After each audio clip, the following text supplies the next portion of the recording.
La historia de las amazonas fascina con su aire de misterio y romanticismo.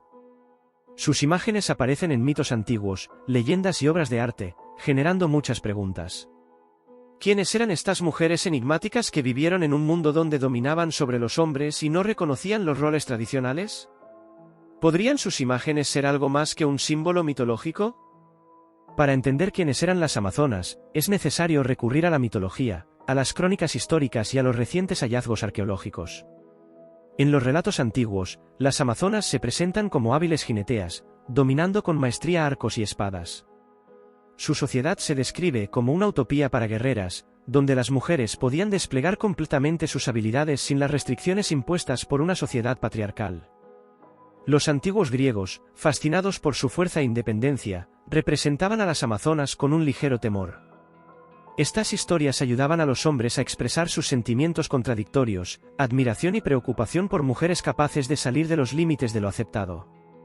Muchos detalles sobre la vida de las amazonas se encuentran en sus mitos y descripciones. Los griegos creían que las amazonas gobernaban tierras que estaban más allá de su mundo, lejos al este, en tierras misteriosas y peligrosas.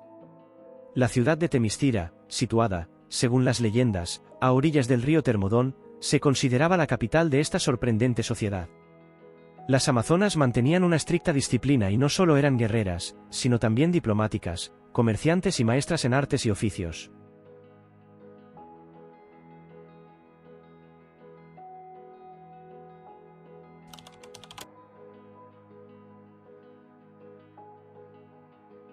Los mitos y relatos antiguos sobre los encuentros de héroes griegos con las amazonas capturaban la atención de los oyentes con su dramatismo y giros inesperados. Uno de los mitos más conocidos habla de Pentesilea, la reina de las amazonas, que vino en ayuda de la asediada Troya. Ella no era solo una guerrera, sino una líder legendaria, cuya valentía y destreza impresionaban incluso a sus enemigos. La batalla entre Pentesilea y Aquiles se convirtió en un símbolo de lucha por ideales y la tenacidad femenina. Aquiles, al darse cuenta de a quién había vencido, no pudo ocultar su tristeza y sentimiento de pérdida, lo que le da a esta historia una nota trágica. También es importante el mito de Hércules, a quien se le encargó obtener el cinturón de Hipólita, la reina de las amazonas. Esta historia muestra la astucia y fuerza de los héroes, el choque de los mundos de hombres y mujeres.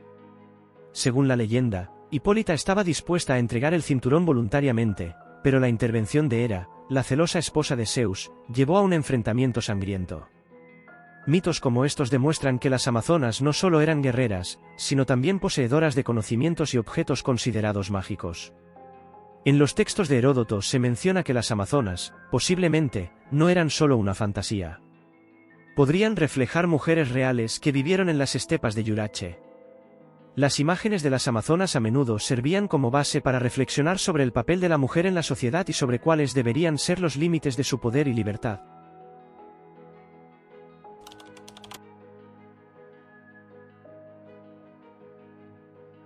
Las amazonas representaban un símbolo importante para la sociedad griega antigua, indicando tanto el miedo como la admiración hacia mujeres capaces de competir con hombres en igualdad de condiciones.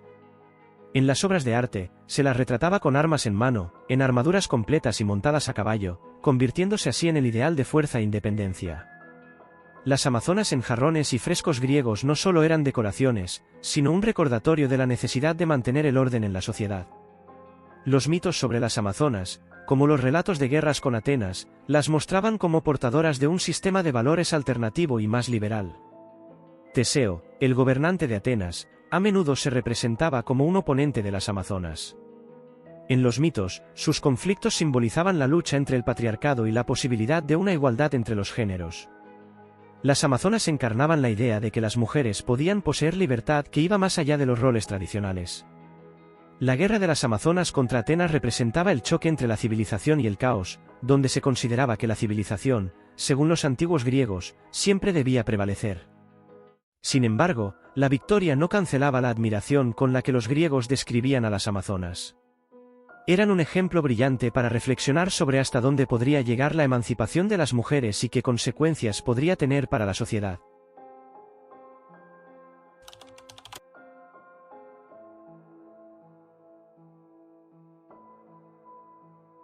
Durante mucho tiempo se consideró que las amazonas eran solo un producto de la imaginación antigua. Sin embargo, los hallazgos arqueológicos en las estepas de Yurache han traído nuevos datos a la discusión sobre su existencia. En las tumbas de las actuales regiones de Rusia y Kazajistán se han encontrado esqueletos de mujeres enterradas con un completo conjunto de armamento. Estos hallazgos confirman que en las tribus nómadas, como los escitas y los sármatas, las mujeres podían participar en batallas e incluso ocupar posiciones importantes en la sociedad. Particularmente notables son las tumbas en las que se encontraron armas como lanzas, espadas, así como adornos que atestiguan el alto estatus de las mujeres fallecidas. Uno de esos hallazgos es la tumba de una guerrera joven de más de 2500 años, en la que los arqueólogos descubrieron puntas de flecha de bronce y joyas de oro. Los estudios antropológicos mostraron que muchas de estas mujeres presentaban signos de heridas de combate, lo que confirma su participación en batallas. El uso de análisis de radiocarbono y estudios de ADN ha confirmado que los restos pertenecen efectivamente a mujeres, lo que hace que las versiones sobre la existencia de guerreras en la antigüedad sean más fundamentadas. Los arqueólogos continúan encontrando nuevas evidencias que cuestionan las visiones tradicionales sobre el papel de las mujeres en las sociedades antiguas y su capacidad para llevar a cabo la guerra y la administración.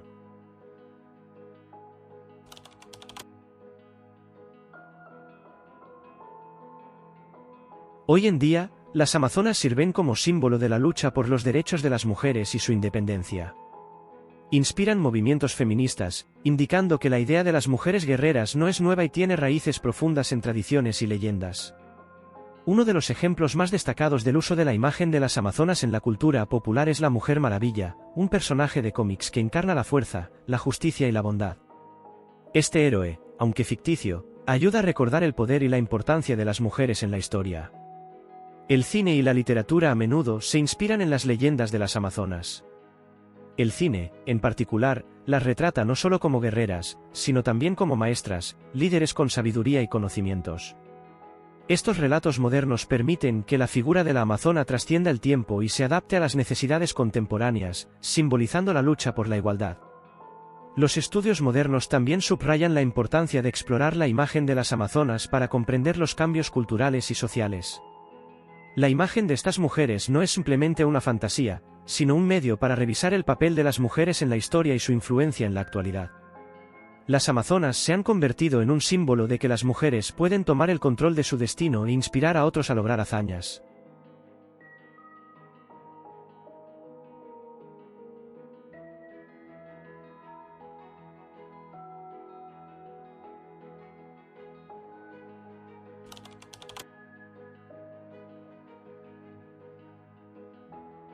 Las historias sobre las amazonas continúan inspirando y fascinando. Aunque su existencia se basa en parte en mitos, sus imágenes siguen siendo relevantes e importantes. Las amazonas simbolizan la valentía, la determinación y la lucha por la libertad, lo que las convierte en ejemplos a seguir. Recuerdan que el papel de la mujer en la historia no se limita solo al hogar y la familia, las mujeres pueden ser líderes, guerreras y defensoras de sus ideales. Los hallazgos arqueológicos y el estudio de textos antiguos continúan confirmando que las mujeres del pasado fueron capaces de mucho más de lo que se les atribuía tradicionalmente. La historia de las amazonas inspira nuevas investigaciones y ayuda a revisar las percepciones históricas sobre el papel de las mujeres en diversas culturas. El hecho de que estos mitos sigan inspirando a las personas a lo largo de miles de años después de su origen demuestra su relevancia y su poder duradero. El legado de las amazonas invita a la reflexión sobre la historia de las mujeres y la necesidad de continuar luchando por la igualdad en todos los ámbitos de la vida. En un mundo que todavía enfrenta muchos desafíos en torno a los derechos de las mujeres, las amazonas se convierten en un faro de esperanza y un símbolo de la capacidad de las mujeres para desafiar las expectativas y reclamar su lugar en la historia.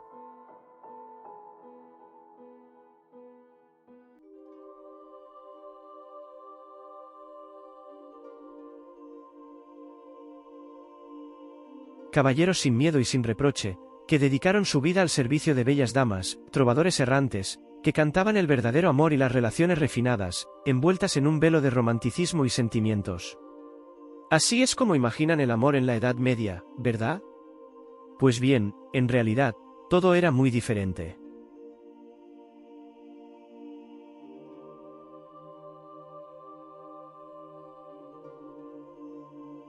En aquella época, la Iglesia Católica ejercía un control total sobre todos los aspectos de la vida, incluidas las relaciones personales. Las relaciones íntimas entre marido y mujer estaban estrictamente reguladas, y el sexo solo se permitía con el fin de concebir hijos.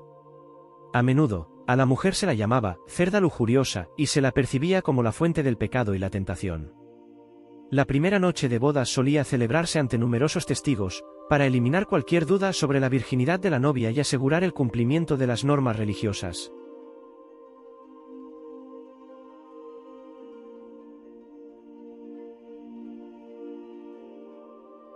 La historia del derecho de pernada, que permitía al señor feudal pasar la primera noche con la novia de su siervo, aún genera debates entre los historiadores. Existen documentos, como el fallo del Tribunal Arbitral del rey Fernando II el Católico, que prohibía a los señores exigir este derecho. Sin embargo, hay testimonios que sugieren que tales costumbres existían en algunas regiones de Francia e Italia.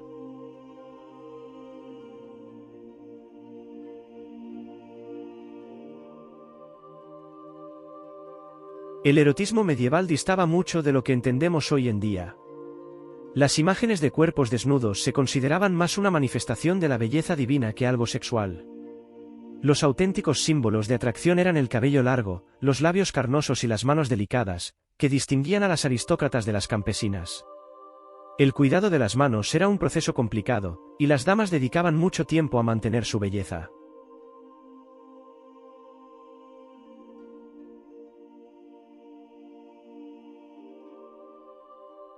Así que conozcan a nuestra heroína, Katrina.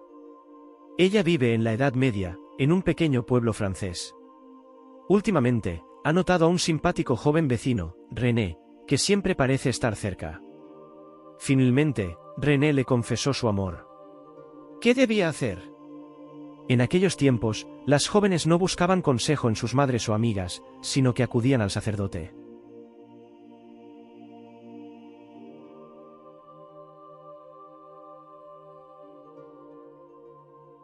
La Iglesia intervenía en todas las esferas de la vida, incluso en las más íntimas.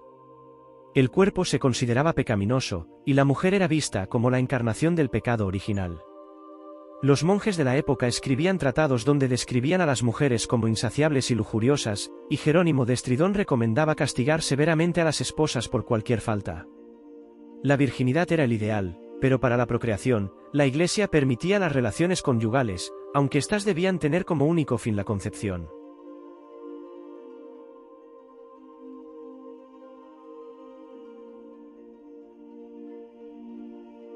Incluso dentro del matrimonio, la Iglesia controlaba las relaciones íntimas.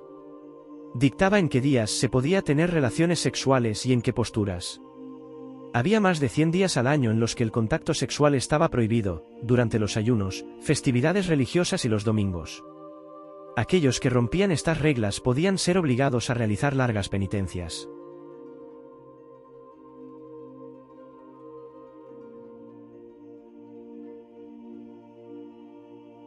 Cuando los maridos se marchaban durante años a las cruzadas, substamente colocaban a sus esposas cinturones de castidad. Sin embargo, los historiadores modernos cada vez más creen que estos dispositivos eran un mito creado en épocas posteriores. Los cinturones reales, de haber existido, probablemente se utilizaban más para prevenir la masturbación que para evitar la infidelidad.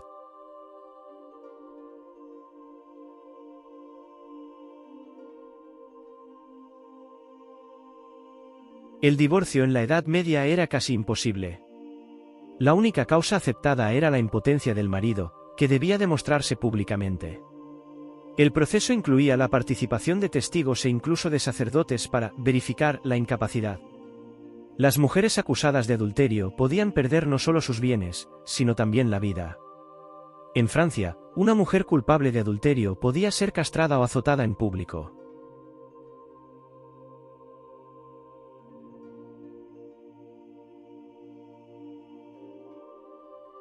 A pesar de la severidad de la época, fue en la Edad Media cuando floreció el amor cortés, cantado por los trovadores. Los caballeros dedicaban poemas y canciones a las damas, llevaban sus cintas en los torneos e incluso iban a la guerra para ganar su favor. Sin embargo, el amor cortés era puramente platónico, pues se creía que el amor verdadero no podía existir en el matrimonio, ya que el matrimonio se basaba en la obligación.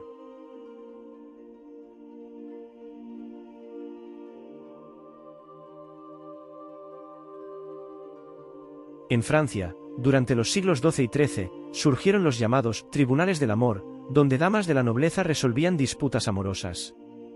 El amor se equiparaba con el arte e incluso la religión, y sus leyes se regían por reglas estrictas. Las mujeres administraban justicia y podían castigar a los hombres por infidelidad o comportamiento inapropiado.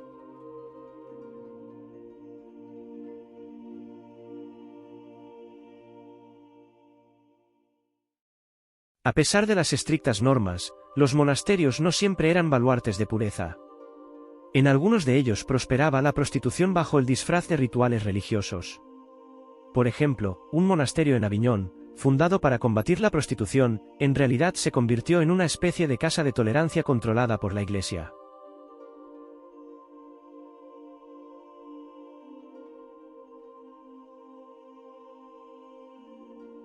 Catrina esperaba el regreso del sacerdote, quien le había hecho prometer que no sucumbiría a las tentaciones. Cuando regresó, ella orgullosamente le contó que se había resistido. Pero en lugar del regalo que esperaba, el sacerdote sacó un cráneo de entre los pliegues de su sotana y le dijo: «Este es tu verdadero rostro, mujer vanidosa». Aterrorizada, Catrina, al comprender la crueldad del mundo que la rodeaba, se entregó a su amado esa misma noche, prefiriendo las alegrías del amor a las estrictas prohibiciones de la Iglesia.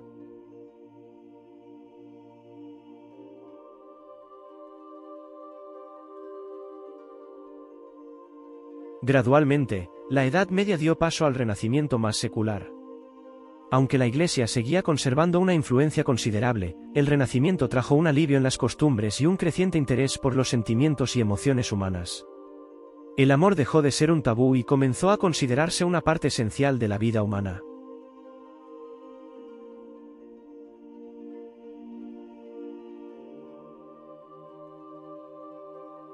A pesar de todas las dificultades y prohibiciones, Catrina y René encontraron la felicidad. Su amor, a pesar de todo, se convirtió en un ejemplo de que incluso en tiempos duros como los de la Edad Media, había quienes buscaban sentimientos genuinos, desafiando las normas de la Iglesia y de la sociedad. Así termina esta historia verídica de la Edad Media, llena de contradicciones y reglas severas, pero que, a pesar de ello, encontraba espacio para el verdadero amor.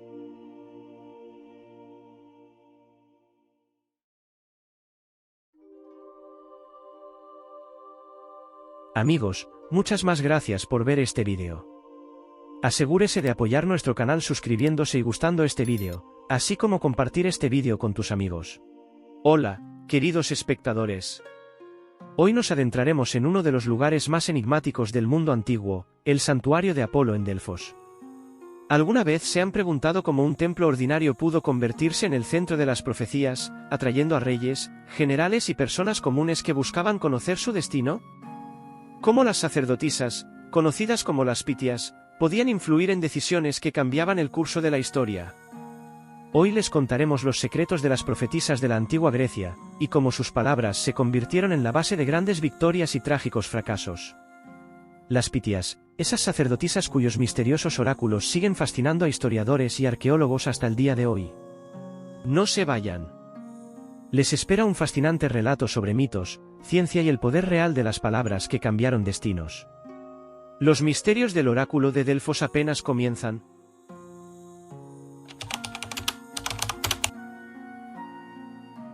Delfos es uno de los lugares más sagrados del mundo antiguo, considerado por los griegos como el centro del universo. Según la leyenda, el propio Zeus, al enviar dos águilas desde los extremos opuestos del mundo, señaló este lugar como el ombligo de la tierra, el ónfalo. Esta piedra, que simbolizaba el punto de unión entre el cielo, la tierra y el inframundo, se convirtió en un importante atributo del santuario. El templo de Delfos estaba dedicado a Apolo, el dios de la luz, la música, el conocimiento y las profecías. Según el mito, Apolo derrotó a la serpiente Pitón, que custodiaba este lugar, y estableció aquí su santuario. En honor a esta leyenda, las profetisas que servían a Apolo fueron llamadas pitias.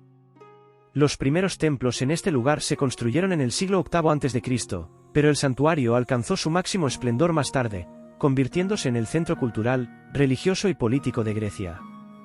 Aquí se celebraban los famosos Juegos Píticos, competencias dedicadas a Apolo, que incluían música, poesía y deportes.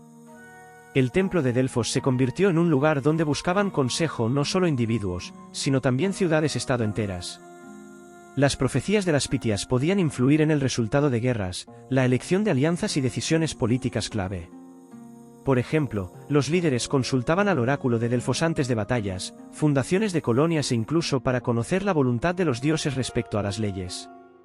Este templo no era solo un centro religioso, sino también un lugar donde se entrelazaban mitos, cultura y política. Sin embargo, a pesar de su grandeza, guardaba muchos secretos que trataremos de desvelar en este vídeo. Secretos que todavía hoy atraen a historiadores y viajeros de todo el mundo.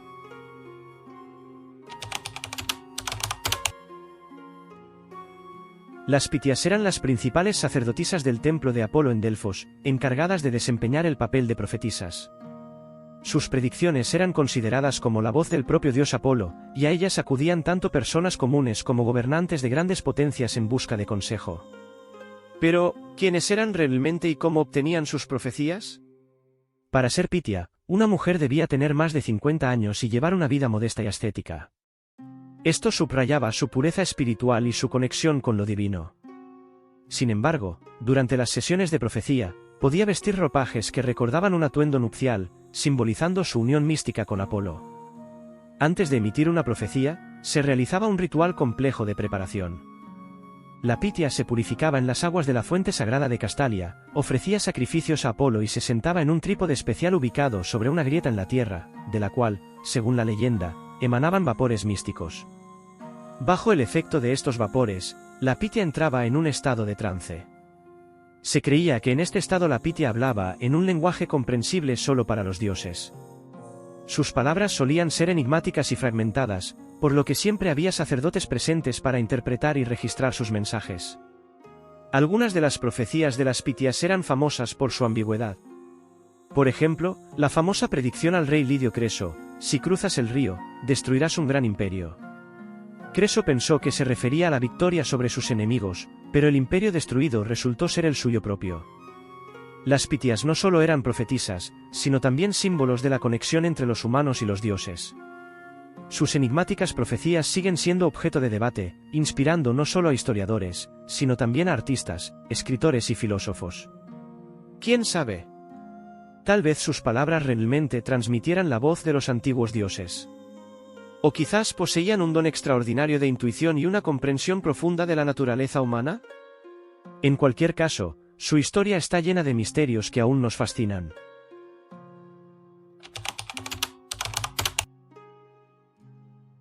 Las profecías de las Pitias siempre estuvieron envueltas en un aura de misterio. Los antiguos griegos creían que sus palabras eran la voz directa del dios Apolo transmitida a través de la sacerdotisa. Pero, ¿qué dice la ciencia? ¿Cómo podían las Pitias entrar en trance y emitir sus enigmáticas predicciones? Según la mitología, las Pitias se sentaban en un trípode colocado sobre una grieta en la tierra, de la cual emanaban vapores sagrados. Estos vapores, según las leyendas, les otorgaban la capacidad de ver el futuro. Los textos antiguos describen que estas emanaciones provenían del cuerpo de la serpiente Pitón, derrotada por Apolo, lo que hacía que este lugar se considerara único y especial. Las investigaciones científicas han confirmado que en la región de Delfos existe una falla tectónica de la que podrían haberse liberado gases. Arqueólogos y geólogos han sugerido que estos vapores contenían etileno, una sustancia conocida por sus propiedades alucinógenas. Al inhalar este gas, la Pitia podría haber experimentado estados alterados de conciencia similares a un trance. Otra teoría apunta al aspecto psicológico. Las Pitias, en su papel de sacerdotisas, podrían haber poseído una profunda comprensión de la naturaleza humana y de las situaciones que se les planteaban. Sus profecías, a menudo ambiguas, permitían a las personas interpretarlas según sus propias circunstancias, lo que les daba un poder significativo. Sin embargo, también existen versiones escépticas. Algunos historiadores creen que las Pitias podrían haber sido simplemente un instrumento en manos de los sacerdotes, quienes interpretaban sus palabras y las utilizaban con fines políticos. La influencia del oráculo de Delfos era enorme, y los sacerdotes podían orientar las predicciones para mantener el poder y la autoridad del templo. ¿Místico o científico? Es difícil decirlo. Quizás sea una combinación de ambos factores: gases naturales, rituales y la fe en lo divino se unieron para crear un fenómeno único. En cualquier caso, las Pitias siguen siendo uno de los enigmas más fascinantes del mundo antiguo, inspirando reflexiones sobre la delgada línea entre lo sobrenatural y lo real.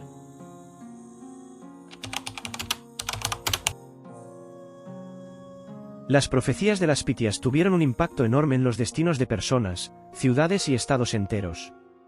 A sus consejos acudían reyes, generales y ciudadanos comunes, y las palabras pronunciadas en el templo de Apolo en Delfos podían cambiar el curso de la historia. Uno de los ejemplos más conocidos es la profecía al rey Lidio Creso. Él consultó al oráculo para saber si debía iniciar una guerra contra el imperio persa. La Pitia respondió: si cruzas el río, destruirás un gran imperio. Seguro de su victoria, Creso comenzó la guerra, pero terminó siendo derrotado, destruyendo su propio reino. Esta profecía se convirtió en un ejemplo clásico de la ambigüedad de las palabras de la Pitia. Durante las guerras greco-persas, el oráculo de Delfos también desempeñó un papel crucial. Por ejemplo, la Pitia aconsejó a los atenienses construir una flota, lo que finalmente llevó a la victoria griega sobre los persas en la batalla de Salamina. Esta decisión marcó un punto de inflexión en la historia, fortaleciendo el poder marítimo de Atenas y asegurando el desarrollo de la democracia. Las profecías no solo estaban relacionadas con la guerra, sino también con la vida cotidiana. Los griegos acudían a las Pitias para saber dónde fundar nuevas ciudades, cómo apaciguar a los dioses o incluso para buscar consejos sobre asuntos personales. Por ejemplo, en la fundación de colonias, las predicciones del oráculo desempeñaban un papel clave, ayudando a determinar el lugar adecuado para un nuevo asentamiento. Sin embargo, la influencia de las Pitias no se limitaba solo a la religión o la política. Sus profecías fortalecían el prestigio de Delfos como centro de vida espiritual y cultural. Las decisiones tomadas en base a las palabras de las Pitias se percibían como la voluntad de los dioses, lo que les daba un significado especial y ayudaba a consolidar la unidad del mundo griego. Las profecías de las Pitias no solo fueron un fenómeno histórico, sino también un símbolo cultural. Sus palabras inspiraron a generaciones a buscar la verdad, convirtiendo al oráculo de Delfos en una parte indispensable de la historia de la antigua Grecia. Incluso siglos después, nos recuerdan cómo la fe en lo divino podía influir en el mundo real.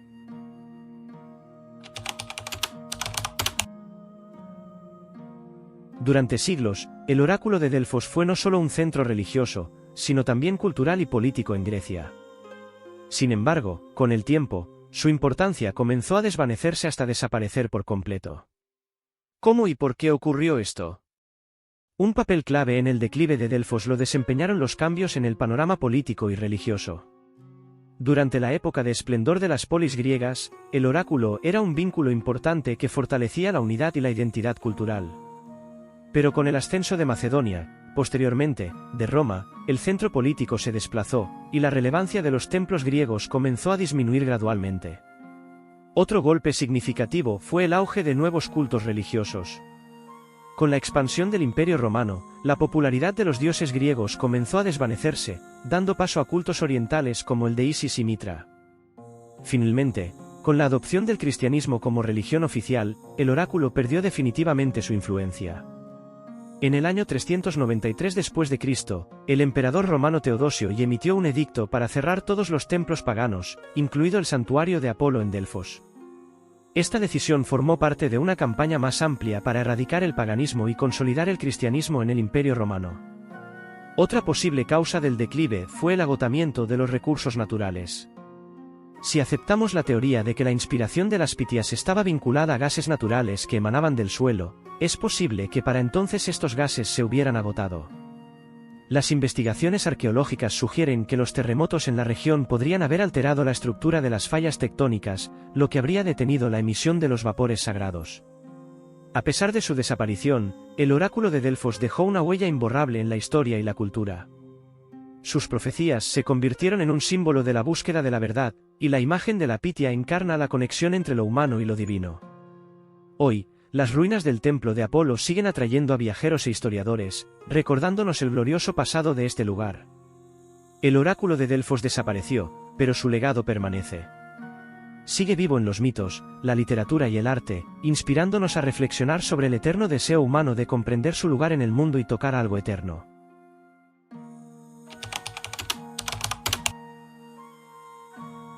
La imagen de las Pitias, las enigmáticas sacerdotisas de Delfos, ha dejado una profunda huella en la cultura a lo largo de los siglos. Se convirtieron en símbolos de la conexión mística entre el mundo humano y el divino, y en fuentes de inspiración para escritores, artistas y filósofos. En la literatura antigua, las pitias desempeñaron un papel clave en mitos y tragedias. Por ejemplo, en las obras de Sófocles y Esquilo, sus profecías actúan como catalizadores de los eventos, llevando a los héroes a decisiones trascendentales. Las predicciones de las pitias no solo servían como elementos narrativos, sino también como formas de reflexionar sobre el destino humano, la libertad de elección y la intervención divina. Durante el Renacimiento, el interés por el oráculo de Delfos resurgió gracias a los filósofos y artistas europeos. Las pitias comenzaron a representarse como encarnaciones de la sabiduría y la intuición. En las pinturas del barroco, a menudo se las mostraba en momentos de inspiración, rodeadas de una luz mística y nubes que simbolizaban su conexión con lo divino. La figura de la pitia también encontró su lugar en la literatura de la Edad Moderna. En las obras de autores como Goethe y Shelley, las profetisas aparecen como metáforas del conocimiento oculto y la verdad inalcanzable. Su misterio simboliza el deseo humano de comprender el mundo y su propio destino. En la actualidad, las pitias siguen siendo una fuente de inspiración. Aparecen en películas, libros y videojuegos, donde a menudo se representan como personajes sabios y misteriosos con el don de la clarividencia. Por ejemplo, en la cultura popular, sus imágenes se utilizan para crear heroínas que se encuentran en la frontera entre lo mágico y lo real. Comparando a las pitias con otros oráculos de la antigüedad, se puede observar su singularidad. A diferencia de los sacerdotes de otras culturas, las pitias eran mujeres, lo que subrayaba el papel especial de las mujeres en la vida espiritual de la antigua Grecia. Las pitias no son solo figuras históricas. Se han convertido en arquetipos, símbolos de misterio y sabiduría, que continúan fascinando a las personas e inspirando la creatividad. Su imagen nos recuerda el eterno anhelo de la humanidad de buscar respuestas a las preguntas más complejas sobre el mundo y el destino.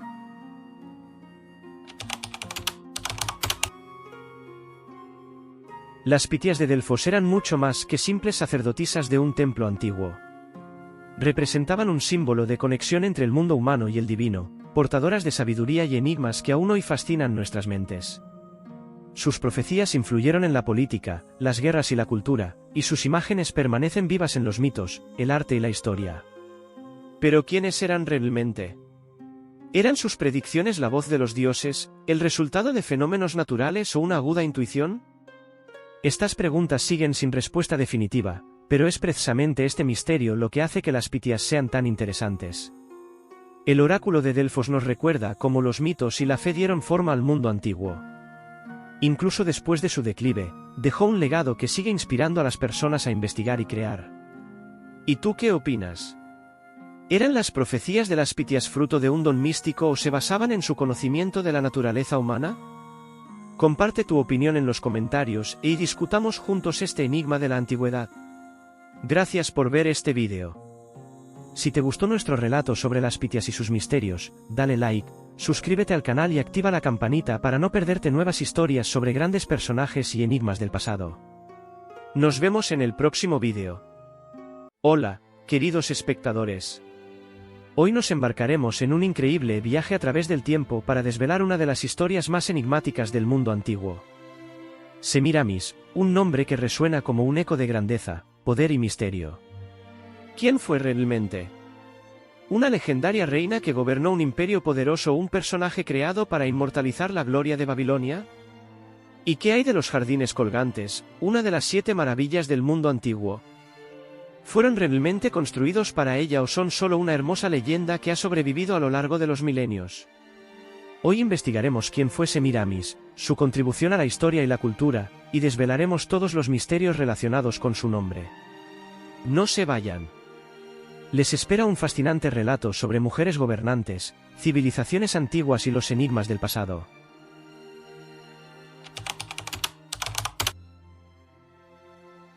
Semiramis es una figura envuelta en mitos y leyendas. Su nombre está asociado con un poder increíble, grandes conquistas y proyectos de construcción monumentales. Pero, ¿fue realmente una figura histórica o su imagen es simplemente fruto de la imaginación humana? Las fuentes históricas hablan de ella de manera diversa. Según autores antiguos como Diodoro de Sicilia y Heródoto, Semiramis fue una reina de Asiria, una mujer de extraordinaria belleza y habilidades excepcionales. Se le atribuye la construcción de magníficas ciudades, incluido el propio Babilonia, así como la creación de enormes sistemas de irrigación. Además, supuestamente lideró ejércitos y conquistó nuevas tierras, ampliando significativamente las fronteras de su imperio.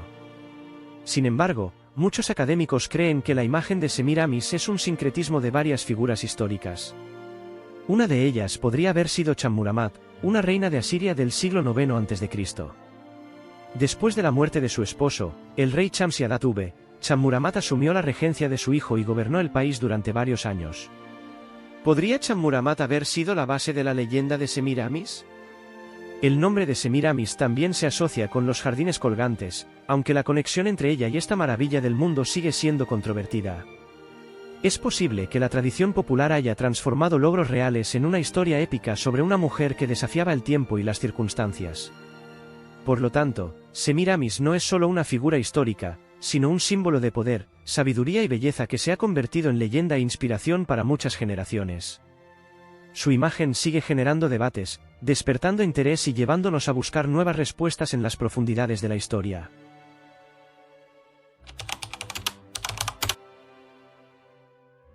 Una de las maravillas más majestuosas del mundo antiguo, los jardines colgantes de Babilonia, está invariablemente vinculada al nombre de Semiramis. Según la leyenda, fue una construcción grandiosa que simbolizaba el poder y la grandeza de la monarquía. Pero, ¿qué sabemos realmente sobre estos jardines y su posible conexión con la legendaria reina? Imagínense, terrazas escalonadas cubiertas de plantas y árboles exóticos, cascadas que fluían desde lo alto, y aromas de flores que llenaban el aire. Todo esto se alzaba en medio del bullicioso Babilonia, creando la ilusión de un paraíso terrenal. Los jardines impresionaron a los contemporáneos por su escala y belleza. Existe una versión según la cual los jardines fueron construidos por el rey Nabucodonosor II para su esposa Amitis, quien extrañaba las verdes colinas de su tierra natal, Media. Sin embargo, con el tiempo, esta historia comenzó a asociarse con Semiramis. Tal vez esto se deba a su imagen como una reina constructora, a quien se atribuyen numerosos proyectos grandiosos. Pero aquí está el enigma: los arqueólogos aún no han encontrado pruebas concluyentes de la existencia de los jardines colgantes. ¿Dónde estaban ubicados?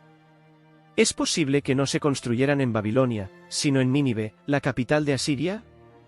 ¿O simplemente se trata de una hermosa leyenda que refleja el sueño de armonía entre la naturaleza y la arquitectura? Por otro lado, el mismo nombre, Jardines de Semiramis, agrega aún más misterio. ¿Por qué su nombre se convirtió en el símbolo de esta construcción? Es posible que la leyenda de los jardines colgantes sea un reflejo del anhelo humano por lo sublime, asociado con la figura de una gran mujer. Sea como fuere, la historia de los jardines colgantes sigue siendo uno de los enigmas más fascinantes de la antigüedad. ¿Es un mito, una realidad, o quizás ambos? Cada quien debe decidir por sí mismo, pero son precisamente estas leyendas las que hacen que la historia sea verdaderamente cautivadora.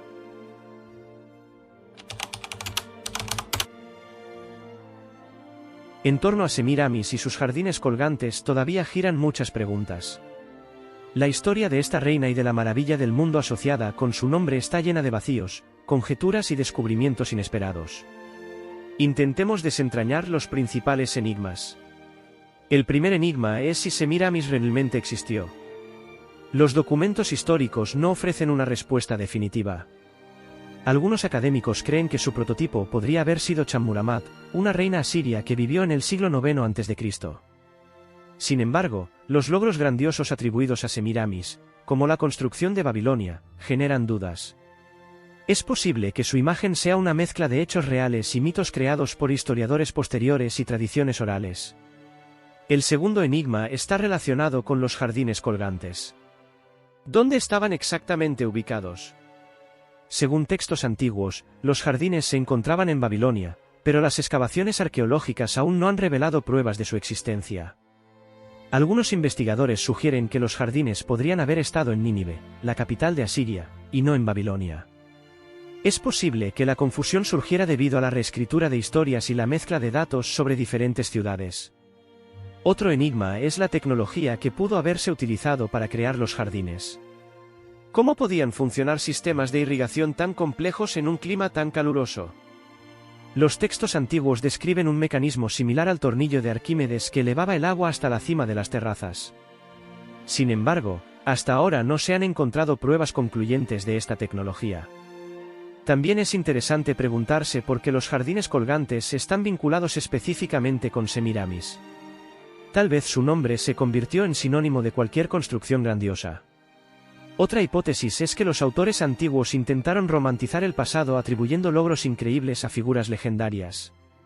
Estos enigmas hacen que la historia de Semiramis y los jardines colgantes sea aún más fascinante. Nos recuerdan cuánto desconocemos sobre el pasado y nos inspiran a seguir buscando respuestas. ¿Quién sabe?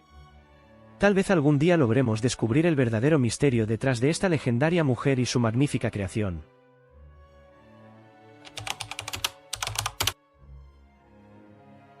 La leyenda de Semiramis ha inspirado a la humanidad durante siglos, transformándola de una figura histórica o mítica en un símbolo de poder femenino, belleza y sabiduría.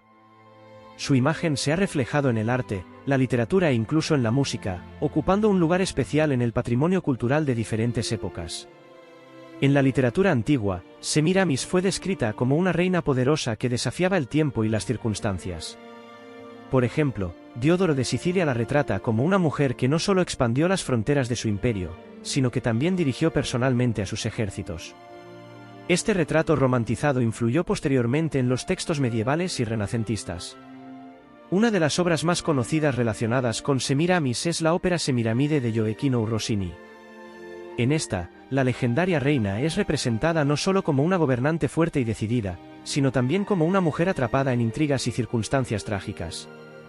La ópera revela su lado humano, mostrando cómo el poder y la responsabilidad pueden ser a la vez una bendición y una maldición. En las artes visuales, Semiramis a menudo se ha representado como la encarnación de la fuerza femenina. Pinturas del Renacimiento y el Barroco la muestran vestida con atuendos reales, con el fondo de maravillas arquitectónicas, incluidos los supuestos jardines colgantes. Estas obras subrayaban su figura como digna de admiración y reverencia. Semiramis también aparece en la literatura. Por ejemplo, en la Divina Comedia de Dante, se la menciona como un símbolo de la lujuria asociada al poder.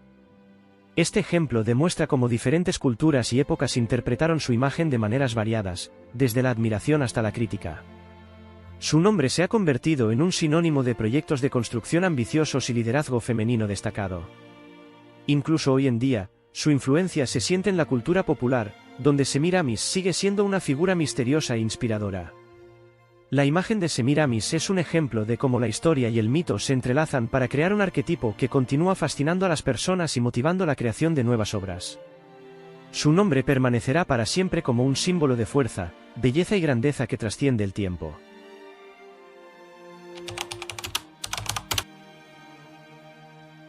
Semiramis es uno de esos nombres históricos que oscilan entre el mito y la realidad. Pero, ¿dónde termina la leyenda y comienza la verdad? Las fuentes históricas nos dejan con muchas preguntas. La imagen legendaria de la reina, descrita por historiadores antiguos como Diodoro de Sicilia, parece demasiado increíble para ser cierta. Se le atribuye todo, desde la construcción de Babilonia y los jardines colgantes hasta la creación de vastos sistemas de irrigación y la conquista de nuevas tierras. Sin embargo, muchos investigadores consideran que esta imagen es el resultado de una mezcla de eventos reales, mitos y romanticismo histórico. Algunos hechos apuntan a que el prototipo de Semiramis podría haber sido Chammuramat, una reina asiria que gobernó en el siglo IX a.C. Chammuramat fue, sin duda, una mujer destacada para su época. Gobernó un poderoso imperio como regente de su hijo tras la muerte de su esposo. Sin embargo, sus logros probablemente no fueron tan grandiosos como para explicar todas las leyendas asociadas con Semiramis. En cuanto a los jardines colgantes, su existencia también genera dudas. Hasta ahora, no se ha encontrado ninguna evidencia arqueológica que confirme que realmente existieron en Babilonia. Es posible que las descripciones fueran el resultado de confusiones o fantasías de autores antiguos. Y aún así, ¿por qué el nombre de Semiramis se convirtió en algo tan icónico? Es probable que su imagen se haya convertido en un símbolo colectivo de poder femenino, sabiduría y fuerza. Quizás refleje las aspiraciones de los pueblos de Mesopotamia, su fe en líderes poderosos y su deseo de inmortalizar la grandeza de su cultura. Entonces, ¿mito o realidad? La historia de Semiramis, como la de muchas otras grandes figuras de la antigüedad, sigue siendo un misterio. Pero eso es precisamente lo que la hace tan interesante. Las leyendas a menudo resultan ser tan importantes como los hechos. Dan forma a nuestra percepción del pasado, nos inspiran y nos llevan a plantearnos nuevas preguntas. Semiramis puede que no haya dejado huellas visibles tras de sí, pero su nombre ha quedado para siempre en la memoria de la humanidad. Y en ese sentido, es más real que muchos de aquellos cuyos nombres han caído en el olvido.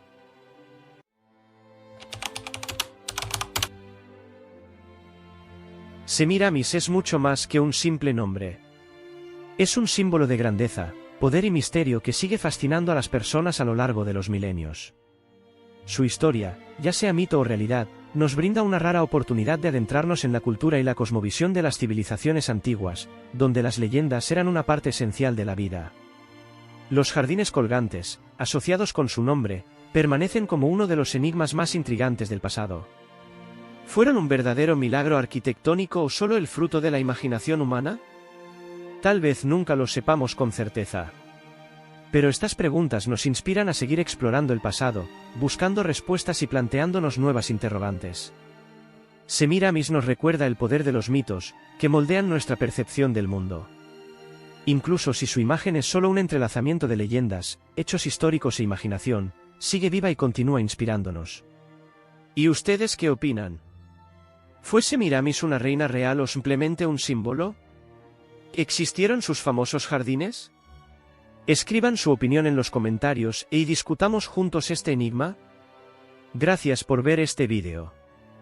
No olviden darle like, suscribirse al canal y activar la campanita para no perderse nuevas y fascinantes historias. Nos vemos en el próximo vídeo. Hola, amigos. Bienvenidos a nuestro canal. Hoy nos embarcaremos en un viaje al pasado para revelarles los secretos de una de las figuras más famosas y enigmáticas de la historia, la reina Victoria. Durante casi 64 años de su reinado, Gran Bretaña vivió una era de esplendor y cambios, pero pocos saben que su vida personal y sus secretos ocultaban episodios oscuros e intrigantes. Descubrirán qué misterios la reina Victoria escondía de sus súbditos y qué sucedía realmente detrás de las puertas cerradas de su palacio. Quédense con nosotros hasta el final para descubrir lo que Victoria quería llevarse con ella a la tumba.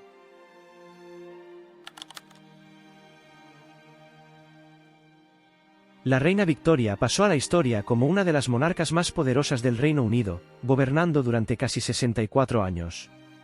Pero, detrás de la fachada de voluntad de hierro y una imagen austera, se escondía una mujer cuya vida estaba llena de miedos personales y profundas inquietudes. Vamos a mirar detrás de las cortinas y descubrir qué se ocultaba tras la figura de esta inflexible soberana. Desde su infancia, Victoria se sintió sola.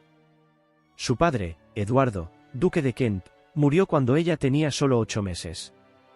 La muerte de su padre dejó una marca profunda en su alma y cambió para siempre su percepción del mundo. Su madre, la duquesa de Kent, la rodeó de estrictos tutores y prácticamente la aisló del mundo exterior. La futura reina creció bajo estricta disciplina y un constante control. Al convertirse en reina a los 18 años, Victoria se encontró de repente en la cúspide del poder. Pero con la corona también llegó el peso de la responsabilidad, lo que intensificó sus miedos internos. Ella temía constantemente la traición y no confiaba en muchos de los que la rodeaban. Victoria estaba convencida de que a su alrededor se tejían conspiraciones, y siempre mantenía un pequeño círculo de personas de confianza. Estos temores se intensificaron especialmente después de varios intentos de asesinato en su contra. A lo largo de su reinado, se realizaron al menos 7 atentados contra su vida. Ella solía decir que no confiaba ni siquiera en su propia sombra. Cada vez que aparecía en público, sabía que podría no regresar a casa con vida. Sin embargo, su mayor miedo fue la pérdida de su única y verdadera fortaleza, el príncipe Alberto.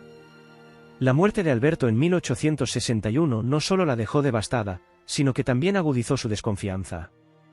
A menudo se quejaba de que, después de su muerte, no podía confiar en nadie más y que ahora estaba sola contra el mundo. Quedándose sin su amado esposo, Victoria se volvió aún más reservada y suspicaz. En sus diarios personales, escribía que se sentía rodeada de enemigos y que muchos de sus allegados podrían traicionarla para alcanzar sus propios fines. Incluso sus relaciones con sus hijos se volvieron tensas, ya que sospechaba que intentaban socavar su autoridad. Pero, a pesar de sus temores, Victoria continuó gobernando con mano firme, sin mostrar debilidad ante sus súbditos. Tal vez fue esta lucha interna entre el miedo y el deber lo que la convirtió en una de las monarcas más poderosas de su tiempo. La reina Victoria dejó un legado lleno de contradicciones, fue un símbolo de fuerza y estabilidad, pero al mismo tiempo seguía siendo una mujer consumida por sus miedos y pérdidas. Y tal vez fue precisamente esto lo que la hizo cercana y comprensible para millones de personas que atravesaban sentimientos similares. Sigan viendo para descubrir más sobre los aspectos misteriosos de su vida y los secretos que la reina Victoria celosamente ocultó al mundo.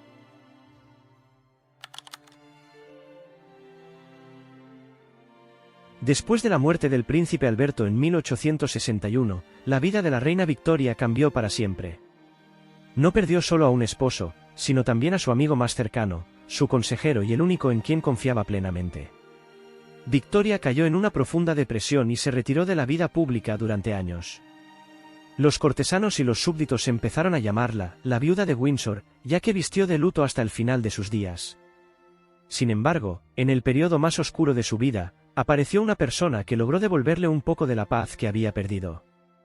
Esa persona fue John Brown, un sirviente escocés, leal y directo. Pero, ¿quién fue realmente para Victoria?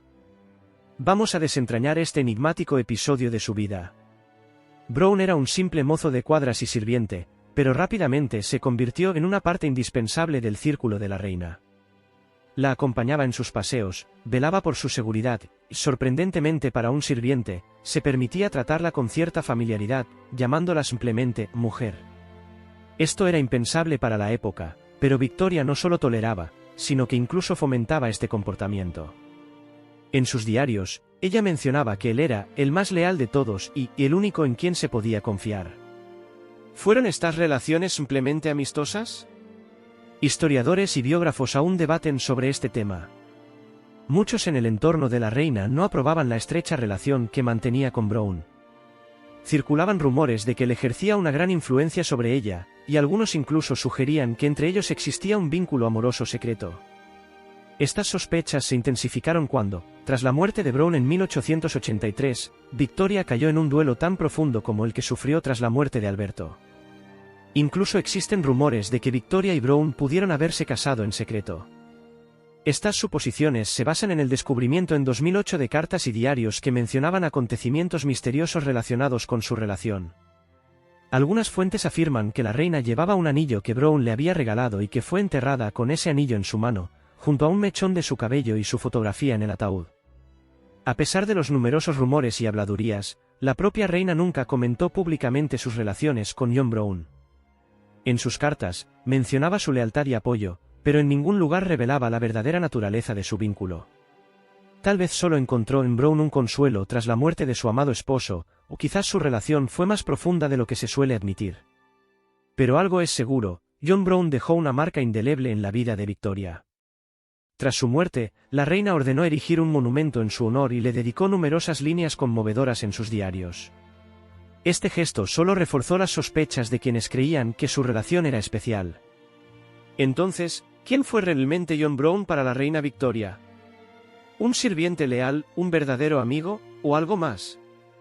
Nunca lo sabremos con certeza, pero su historia sigue siendo una de las páginas más enigmáticas de la era victoriana.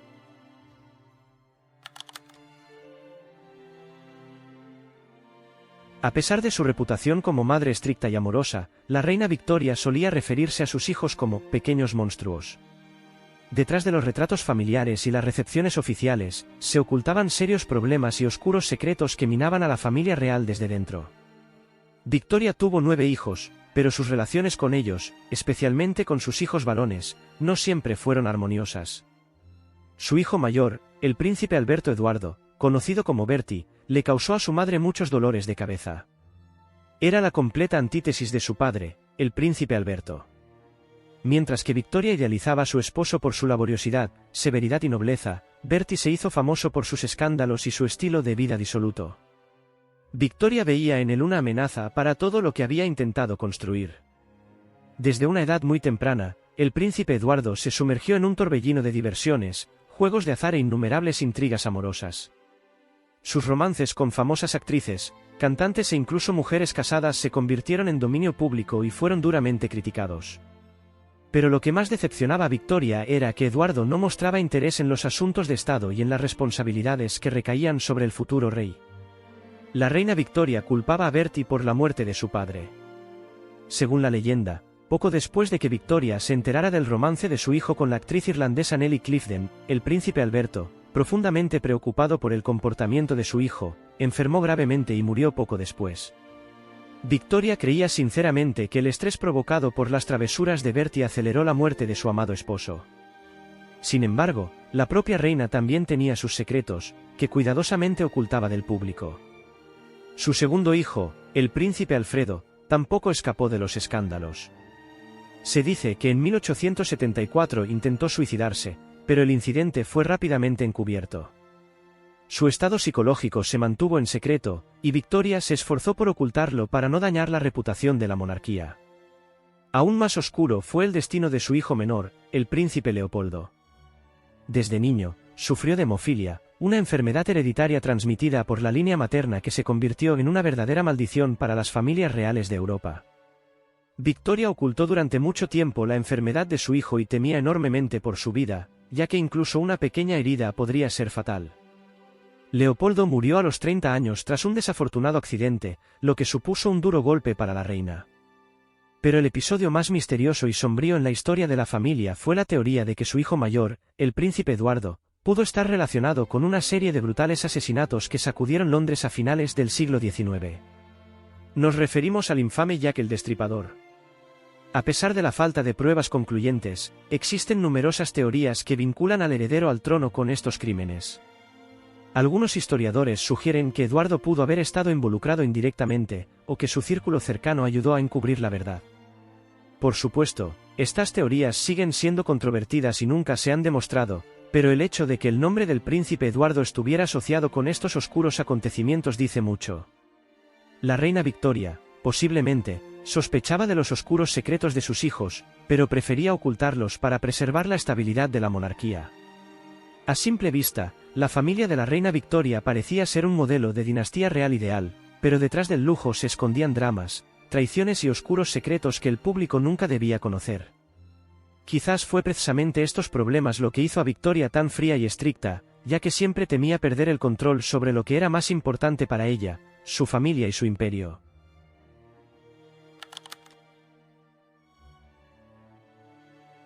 Durante el largo reinado de la reina Victoria, Gran Bretaña no solo experimentó la revolución industrial, sino también un verdadero auge del interés por la mística y el ocultismo.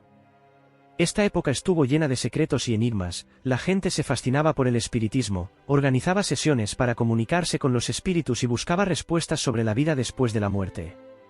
Pero lo sorprendente es que la propia reina Victoria, símbolo de poder y sensatez, también sucumbió a estos intereses. Todo comenzó después de la muerte de su amado esposo, el príncipe Alberto, en 1861. La profundamente afligida Victoria no podía aceptar su pérdida y estaba dispuesta a hacer lo que fuera necesario para ver y escuchar nuevamente a Alberto. Fue entonces cuando su atención se centró en las prácticas espiritistas, que en esa época se habían vuelto populares en los círculos más altos de la sociedad. Victoria comenzó a recurrir a médiums con la esperanza de comunicarse con el espíritu de su difunto esposo. Una de las sesiones espiritistas más famosas fue organizada para ella en el castillo de Windsor. Se dice que Victoria experimentaba fuertes emociones durante estas sesiones y creía que realmente estaba en contacto con Alberto. Sus diarios de aquellos años están llenos de anotaciones donde compartía sus impresiones de esos encuentros. Aunque la mayoría de sus contemporáneos consideraba este interés de Victoria como una excentricidad de viuda, en realidad su atracción por el ocultismo era mucho más profunda. La reina incluso mantuvo en su círculo cercano a varios médiums personales que realizaban sesiones regulares en las residencias reales. Una de estas médiums, Lady Jane Eyre, se convirtió en una verdadera favorita en la corte. Se rumoraba que a través de ella, Victoria recibía mensajes de Alberto que la ayudaban a tomar decisiones políticas importantes. Pero, ¿eran estas sesiones espiritistas solo un consuelo para una viuda afligida, o realmente influían en la política del imperio? Existe la teoría de que Victoria consultaba a los espíritus no solo por motivos personales, sino también para obtener consejos sobre asuntos de Estado. Algunos historiadores creen que gracias a estas sesiones, ella tomaba decisiones que parecían sorprendentes para sus ministros y allegados. Sin embargo, no todos compartían su interés. Sus hijos, especialmente su primogénito, el príncipe Eduardo, consideraban que la fascinación de su madre por el espiritismo era un signo de debilidad. Intentaban ocultar su participación en estas sesiones para no dañar la imagen de la monarquía.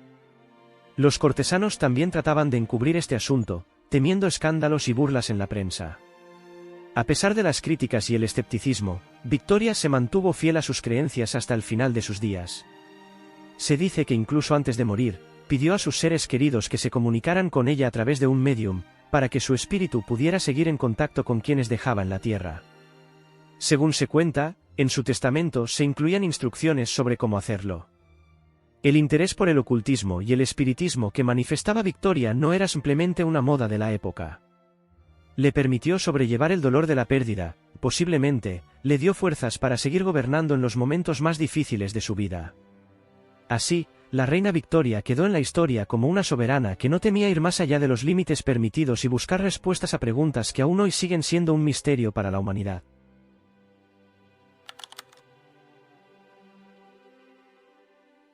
La reina Victoria, que gobernó durante casi 64 años y dejó una enorme huella en la historia de Gran Bretaña, falleció el 22 de enero de 1901. Su muerte marcó el final de toda una era. Pero incluso su partida de este mundo estuvo envuelta en secretos y misterios que asombraron a sus contemporáneos y que continúan intrigando a los historiadores hasta el día de hoy. A pesar de su vida pública y su posición, la reina Victoria era una persona que celosamente guardaba su vida privada. Por lo tanto, no es sorprendente que también organizara sus propios funerales con el mismo fervor. Su testamento contenía numerosas instrucciones detalladas sobre cómo debía ser enterrada. Pero entre esas instrucciones había elementos bastante inusuales, que aún hoy suscitan preguntas. Contrario a las tradiciones de la monarquía británica, Victoria rechazó un suntuoso funeral de Estado. Insistió en que sus funerales fueran lo más sencillos posible y sin lujos. En lugar del tradicional luto negro, pidió que todos los participantes de la ceremonia vistieran de blanco, simbolizando pureza y paz. Sin embargo, lo más sorprendente fue la lista de objetos que deseaba que se colocaran junto a ella en su ataúd. Además de los símbolos habituales, como fotografías familiares y joyas, Victoria insistió en que se incluyeran artículos relacionados con dos hombres importantes en su vida, su esposo, el príncipe Alberto, y John Brown, su fiel sirviente escocés. En el ataúd de la reina se encontraron numerosas reliquias personales, entre las cuales los objetos relacionados con John Brown ocupaban un lugar especial. Se dice que Victoria pidió que se colocaran en su ataúd una fotografía de Brown, un anillo que él le había regalado y un mechón de su cabello. Estos objetos fueron ocultos bajo los pliegues de su vestimenta para evitar escándalos y comentarios innecesarios. Este gesto confirmó las sospechas de aquellos que creían en un vínculo especial entre Victoria y Brown. Incluso después de su muerte, la reina siguió siendo leal a su devoto amigo y, posiblemente, amante, a pesar de la desaprobación de sus hijos y de los cortesanos. Además, Victoria insistió en ser enterrada en el mausoleo familiar junto al príncipe Alberto, a quien continuó considerando su única y verdadera amor. Pero incluso aquí había rarezas. En lugar de colocar su cuerpo en un tradicional sarcófago real, fue enterrada en un ataúd que, por su instrucción, fue asegurado con cerraduras especiales. Existen teorías de que estas cerraduras no eran solo para proteger sus restos de los profanadores, sino para asegurarse de que nadie pudiera descubrir los secretos que Victoria se llevó a la tumba. Porque muchos creen que, a pesar de su fachada de severidad y firmeza, la reina ocultaba algo importante que debía permanecer para siempre en secreto. ¿Quién fue realmente la reina Victoria? ¿Una gobernante fuerte e inflexible, o una mujer que vivió atrapada en sus miedos, apegos y secretos? Nunca conoceremos toda la verdad, pero su historia deja un legado que seguirá fascinando a historiadores e investigadores durante mucho tiempo.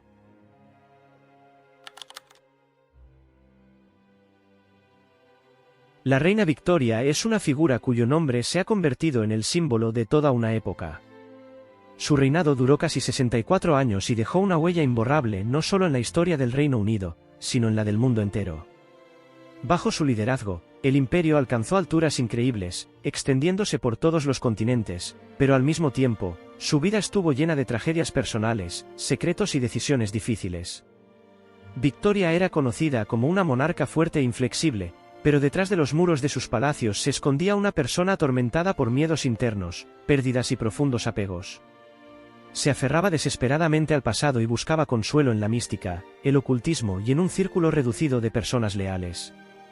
Fue una reina que gobernó un imperio, pero al mismo tiempo, era un ser humano, vulnerable y doliente, como cualquiera de nosotros. La historia de la reina Victoria no es solo la crónica de un gran imperio, sino también un relato sobre cómo una persona puede mantener su fuerza de espíritu a pesar de las tragedias personales y la lucha por el poder. Su vida es una lección para nosotros sobre cómo incluso las personas más poderosas enfrentan los mismos demonios internos que los simples mortales. Si esta historia te ha hecho reflexionar sobre lo que se oculta detrás de las figuras de los grandes gobernantes, no olvides darle like y suscribirte a nuestro canal. Tenemos muchas más historias fascinantes y misterios por desvelar para ti. Escríbenos en los comentarios qué otras personalidades históricas o enigmas del pasado te gustaría conocer. Gracias por acompañarnos hoy, y hasta la próxima en nuestro canal.